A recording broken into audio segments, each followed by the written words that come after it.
tout à fait. Donc, je vais avoir la chance, pendant une matinée, de voir 400 élèves et de commencer avec justement ce travail de sensibilisation pour la protection des océans et notamment avec les plastiques qu'on voit à outrance ici en Guadeloupe.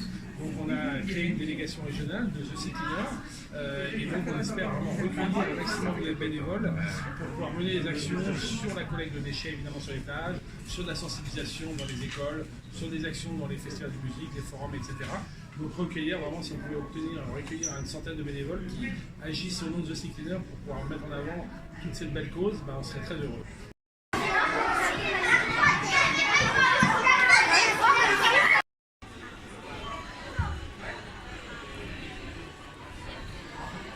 Parrain du festival OE Film Festival, Yvan Bourgnon, s'il vous plaît.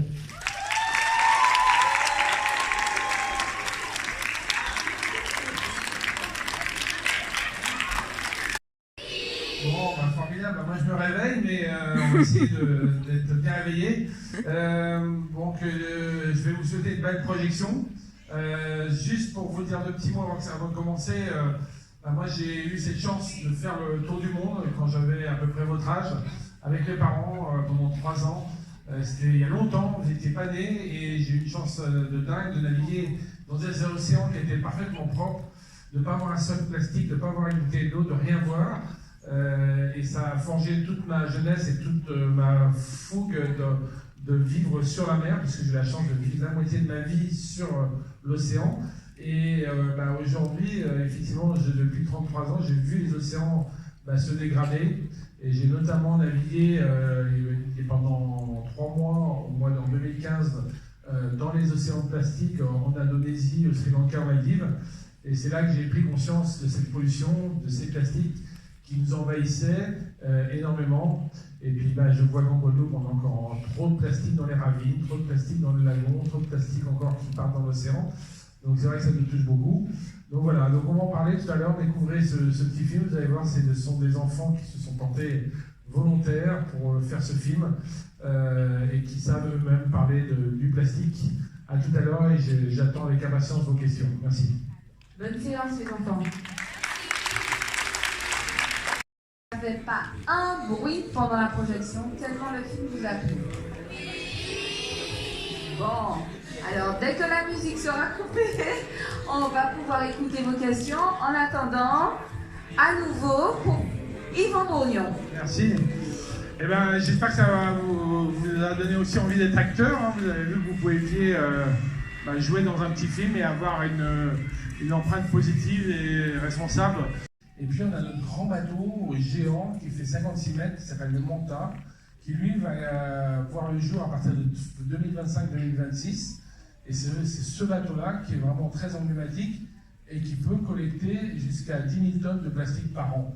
Alors ça vous paraît peut-être faible, mais quand vous mettez 20 mantas, 20 bateaux dans les 20 fleuves les plus pollués du monde, que vous mettez 2000 petits bateaux dans les ports, les rivières et les fleuves, en fait on arrive à collecter la totalité du plastique qui part et qui flotte dans les rivières, dans les océans. Est-ce qu'il y a dans la forêt des plastiques?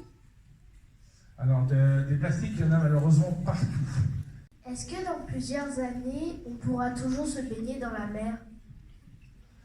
De moins en moins en fait, parce qu'effectivement il y a des endroits qui sont tellement pollués, qui ont tellement d'acide, qui ont tellement de polluants, qui ont tellement de pare-feu, que en fait ça devient dangereux de nager dans ces eaux-là. En 2050 par exemple, est-ce que les animaux terrestres et aussi les poissons, ils pourront encore vivre? Alors c'est intéressant la question parce qu'effectivement sur Terre, on a détruit 60% de la vie animale sauvage dans les 40 dernières années. Est-ce que tu as déjà visité la Guadeloupe pour voir si l'acide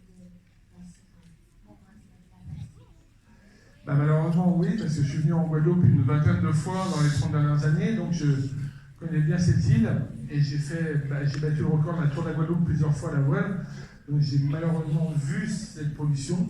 Et c'est vrai qu'en Guadeloupe, il y a encore trop de plastique, il y a encore trop de pollution, il y a encore trop de gens qui sont négligents. Hier, je prenais encore la voiture, je voyais des gens qui jettent leur McDonald's par la fenêtre de la voiture.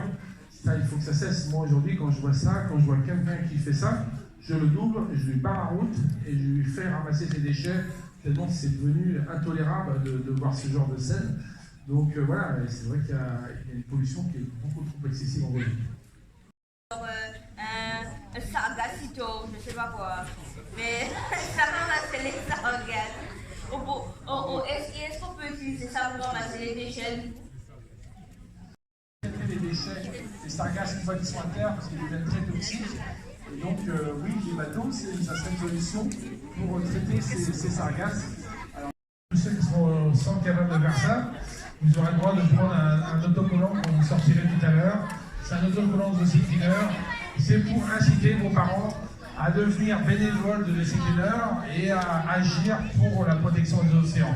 Voilà, vous saurez leur passer évidemment le message.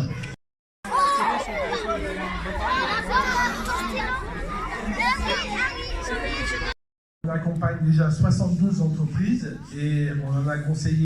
Je vais vous demander quel est votre projet un peu pour dépolluer les océans. Voilà. Alors l'idée est toute simple, c'est d'essayer d'inventer des bateaux révolutionnaires qui vont être capables pour la première fois d'aller collecter les déchets plastiques à grande échelle. Alors pas tellement au milieu des océans, mais vraiment dans les estuaires des grands fleuves, dans les rivières, dans les ports, pour essayer de faire en sorte que justement ces plastiques qui arrivent en grande quantité, notamment dans les pays d'Asie du Sud-Est, ne puissent pas finir dans le